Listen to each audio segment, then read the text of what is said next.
প্রতিবন্ধী ব্যক্তির অধিকার ও সুরক্ষা আইন ২০১৩ প্রণয়ন করা হয় একটি গুরুত্বপূর্ণ প্রয়োজন থেকে। বাংলাদেশে দীর্ঘদিন ধরে প্রতিবন্ধী ব্যক্তিরা বৈষম্য, অবহেলা ও অধিকার বঞ্চনার শিকার হয়ে আসছিলেন। এই বাস্তবতা বিবেচনায় নিয়ে সরকার একটি কার্যকর আইন প্রণয়ন করে, যাতে তারা সমান অধিকার ও মর্যাদা নিয়ে সমাজে বসবাস করতে পারেন। এ বিষয়ে কথা বলবেন বিজয় কৃষ্ণ দেবনাথ, অতিরিক্ত সচিব, সমাজ কল্যাণ মন্ত্রণালয়, ঢাকা। এখন তিনটি বিষয় এখানে আছে, একটা প্রতিবন্ধী ব্যক্তি, অধিকার এবং সুরক্ষা, তাই না? তিনটে বিষয় তো। এখন শুধু ব্যক্তি শব্দ যদি না থাকতো, যে প্রতিবন্ধীর অধিকার ও সুরক্ষা আইন, তাহলে কি আইন হতো না?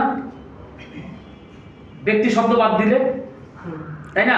প্রতিবন্ধীর অধিকার ও সুরক্ষা আইন হতো না। কেন? এটা তো নির্দিষ্ট ব্যক্তির জন্য। হ্যাঁ, সুনির্দিষ্ট ব্যক্তির জন্য। আমি আপনার তো ব্যক্তি, তাই না? তাহলে তাদেরকে কেন ব্যক্তি বলছে? প্রতিবন্ধী ব্যক্তি। আমরা তো অপ্রতিবন্ধী ব্যক্তি। কেন বলছে? একটা প্রশ্ন নিশ্চয়ই আছে, তাই না? প্রশ্নটা উত্তরটা আমি একটু পরে দিব। আছে তিনটি বিষয়। এখন এটা হলো 2013 সালে আইন হয়েছে, তাই না? এর আগে কি আমাদের দেশে প্রতিবন্ধী ব্যক্তি ছিলেন না? ছিল।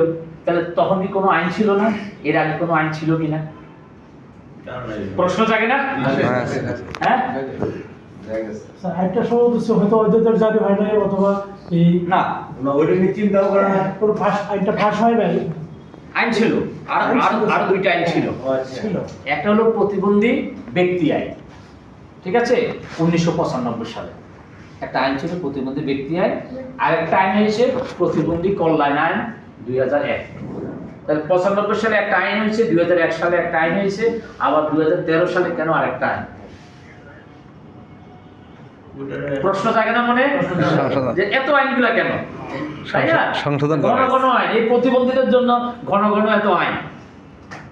তাহলে কেন? এই প্রশ্নগুলোর উত্তর দিব, ঠিক আছে? আগে আমি প্রশ্নগুলো করে রাখলাম। আসেন এরপরে স্লাইডে। এই আইনটা কেন করা হয়েছে? বলছে প্রথম কথা হলো সংবিধানের সকলের সমান অধিকার। আমাদের সবচেয়ে বড় আইন কোনটি? দেশের সংবিধান, তাই না? যেটা অনুযায়ী দেশটা চলে, তাই না? এখন তো অনেক আন্দোলন হচ্ছে যে সংবিধান পরিবর্তন করতে হবে, আগের সংবিধানে চলবে না, নতুন সংবিধান, তাই না? মানে অনেক অনেক কথাবার্তা চলতেছে। কেন একটা কথা? কারণ সংবিধানের আলোকে হলো সবকিছু চলে। সংবিধানে বলছে সকল নাগরিকের সমান অধিকার।